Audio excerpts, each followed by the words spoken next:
Yo, yo, yo, welcome to the 1804 show, chapter 2. I'm your host, Dollar Will, and this is another episode of 1804 History. And before I start, hit like, comment, subscribe to the channel, the 1804 show, chapter 2. Now let's begin. So tonight, I'm going to be talking about Mr. Brian Banks, who was, well, not who was, but who is an outstanding young man who, at 16, was sent to prison for a crime that he didn't commit.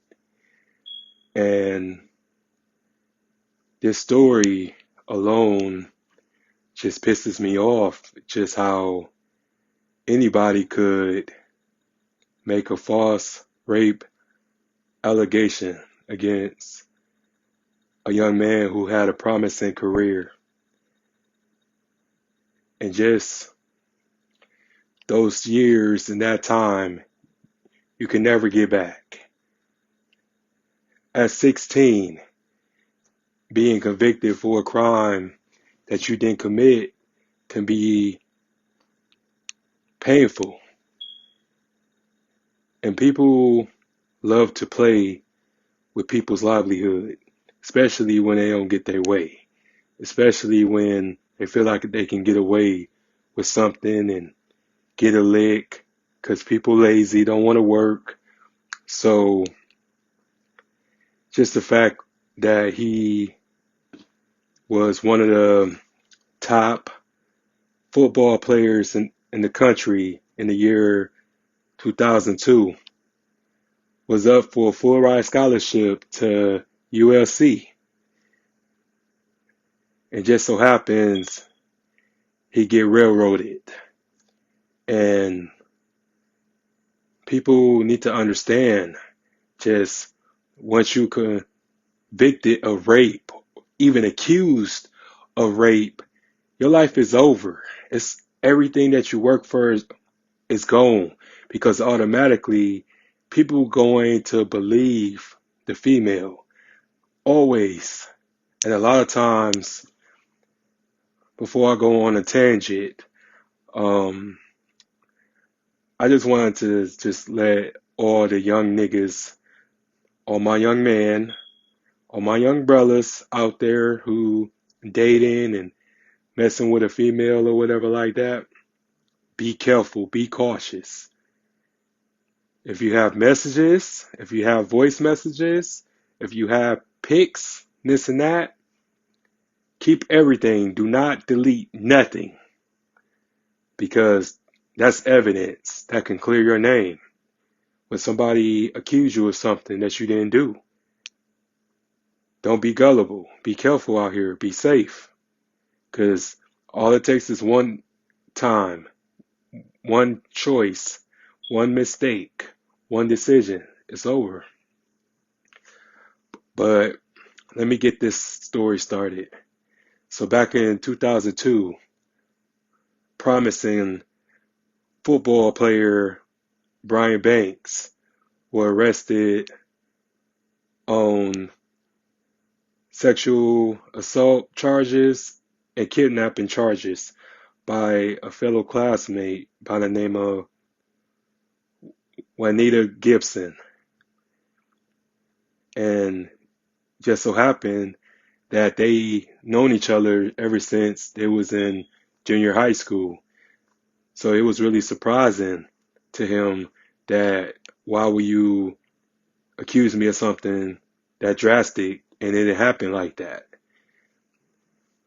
But what happened on that fateful morning was they met at the spot in their high school, you know, the makeup or make out spot. You know, we all had that in high school. Both of my high schools, it was the third floor. So, but yeah, we, you know what I'm saying, used to flirt, used to, do our thing or whatever. But that's what happened. And he didn't want to have have sex with her, but he was just worried about what was going to happen. So he refused to have sex with her. And then all of a sudden, he gets arrested by Long Beach police, claiming that he did this situation. So he gets locked up, and he wanted to go to trial. But the DA suggested that he take a plea deal because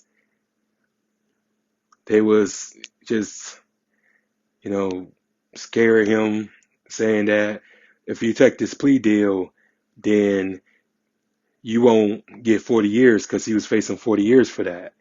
So, being that he was unfamiliar with the crooked justice system, that he didn't know what he was in for. So he decided to take the plea deal. He was promised to be out in 3, but still ended up serving 5. But as soon as he got out, he was on probation for 5 years. He had to be monitored by an ankle bracelet. Excuse me, I can't even talk tonight. But he was monitored by ankle bracelet. He had to report to his PO on a weekly basis for drug testing and anything from breaking curfew and not following the parole guidelines. He would have been back in jail. And to be in jail for allegedly raping somebody is a bad thing. You can get killed. So he always stood by his innocence. He always knew that I got to clear my name, because that ain't what happened. I refuse to go down like that. So the craziest thing is that he didn't know how to find her, because once the girl and her mother received the money that they gotten from the school system, was $750,000 settlement, and they ended up splurging and spending all the money. So what happened was, she had sent them a friend request on Facebook. He went into complete panic. Like, is this a joke? Is this a prank or whatever? So he decided to add her back, and then she responded to him, was like, "Hey, how you been doing? You looking good," or whatever. So he wasn't trying to receive her shot. He was just like, "Hey, would you be willing to meet up with me and stuff?" And she was like, "Yeah." So they met at this office, and a guy who's the father of his friend set up cameras and microphones in his office so she can confess that he ain't never raped her, never touched her, or nothing like that. Well, he never did what he did, or whatever. So they wanted to get her to confess on tape, on wax, so he can clear his name. So while they in the room, and while they interviewing her, and they asked her, "Did Brian Banks raped you?" And she said no. So as soon as that happened, it was a done deal. He contacted the California Innocence program to tell him about his story, about what happened to him, and It took a long time because in the movie, I ended up watching the movie as well. So in the movie, they made it seem like it was a fast process, but it wasn't because he ended up getting out of jail in 2007. So another 5 years go down the road in order for him to be vindicated of this crime. Just imagine you getting locked up 2002, you going to prison 2003, and 2012 you are vindicated. Your conviction is overruled.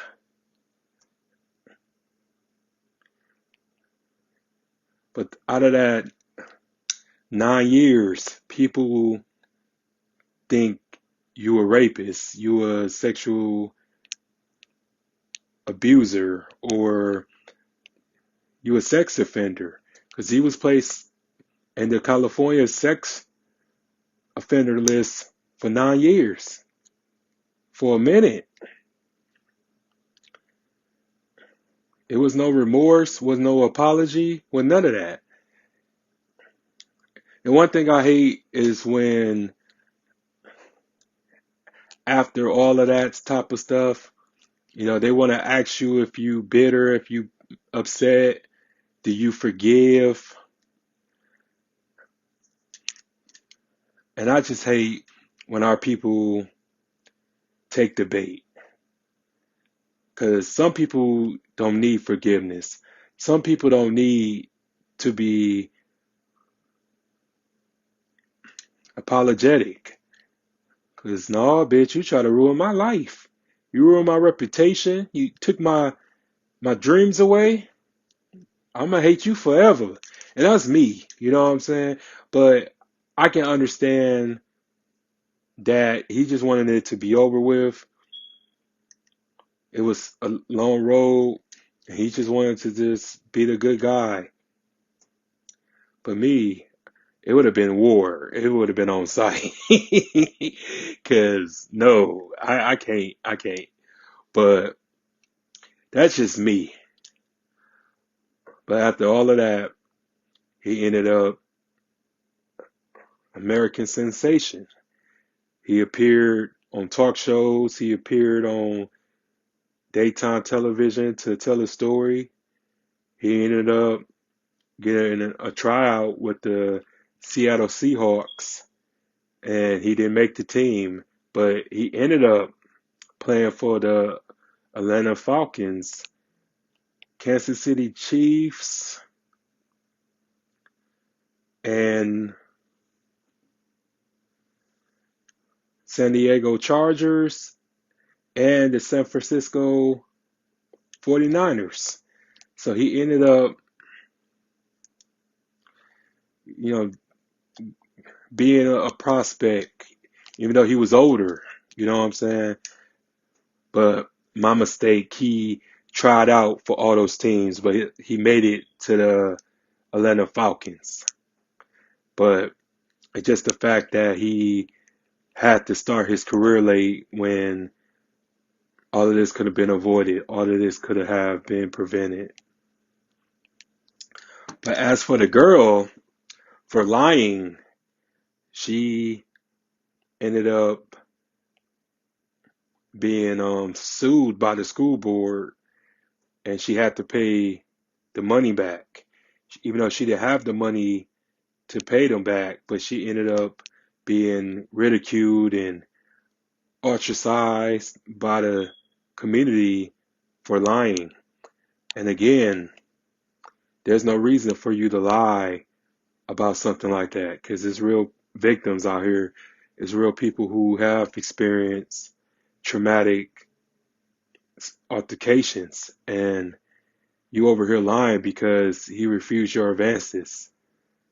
Anybody who does that, anybody who lie about being forcibly involved with somebody is evil, narcissistic bitch. And I don't care who has a problem with what I'm saying, but it's just at the end of the day, you don't do that. You know what I'm saying? You don't lie on people, especially when they're good to you, you know. He was always a good student, a good athlete, good in the community. He was the oldest brother of three, and just the fact that his whole entire family was affected by it. And it's the thing, like when people do stuff to you, they don't really sit back and think about who it's going to impact or who it's going to affect. They just want their payback. They just want revenge. And it's just unfortunate. It's unfortunate that there's a whole lot of people in prison who are innocent, but people don't want to hear that. People think everybody who's in prison is guilty, that is evil, and deserve some type of convictions. And a lot of people are innocent that's locked up. And we hear stories about this all the time. We hear stories about this every day, just how they do us black men. You know, they railroad us because we unfamiliar with the America and how the justice system work. And I tell everybody that, you know, the justice system never favors us. You know, we may be lucky. We may have some some um emphasis of being found not guilty, or we have emphasis on being guilty, and then we may get vindicated later. But it just be a whole lot of mess with that because already your reputation is shot, and they don't want to be paying any of the people who were found innocent in a court of law. They don't want to pay you anything.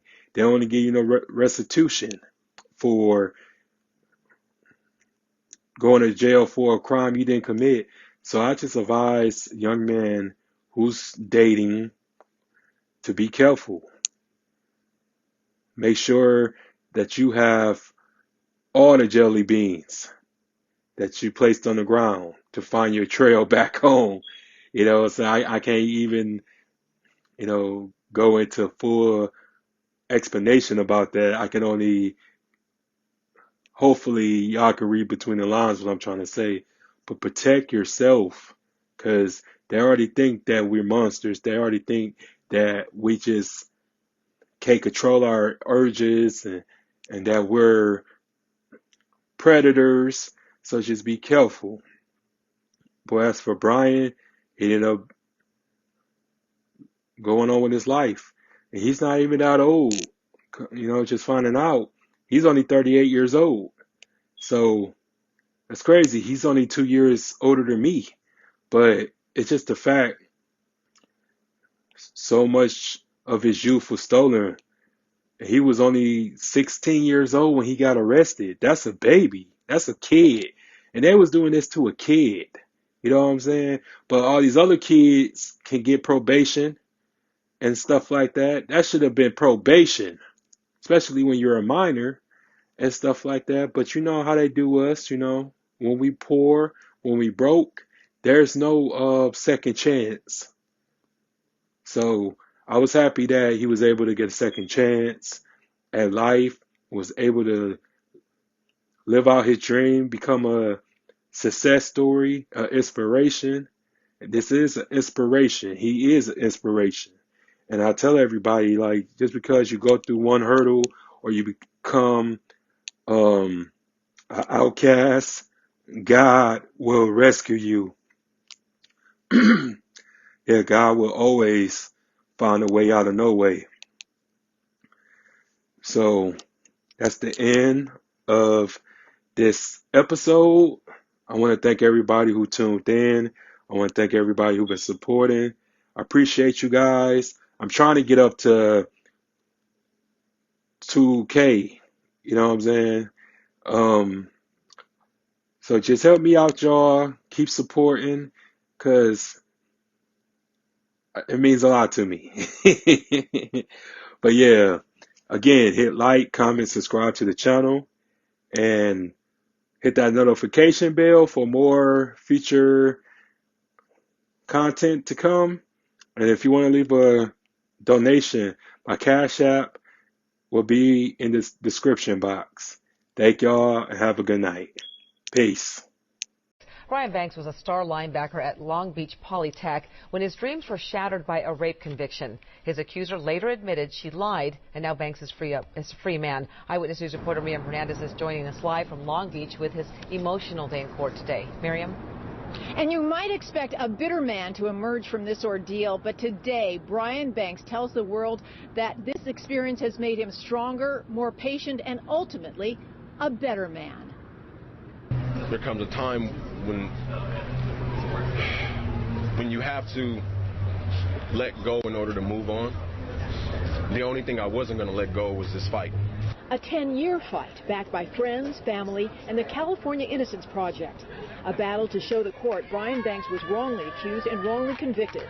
He was 16 years old, a top athlete with NFL dreams. It all dissolved after a classmate, 15-year-old Juanetta Gibson, passed a note to a friend claiming Banks raped her.